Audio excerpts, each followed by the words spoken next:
Hello friends, ये देखो, ये है एम्पलीफायर का बोर्ड। और ये उसकी बॉडी पूरी हमने क्लीन कर दी है। ये उसके अंदर का ट्रांसफार्मर एंड ये आपके इसके अंदर का एम्पलीफायर बोर्ड। और ये है इसका सबवूफर, देख सकते हैं।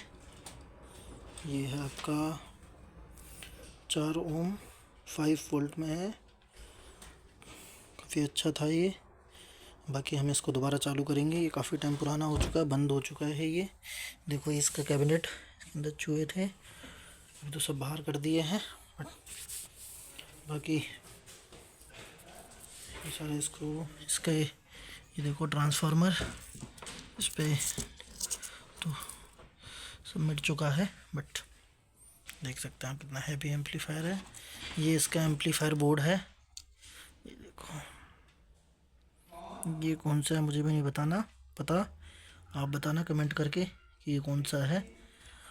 ये इसकी फ्रंट डिस्प्ले है, ठीक है। बाकी हम इसको दोबारा असेंबल करेंगे।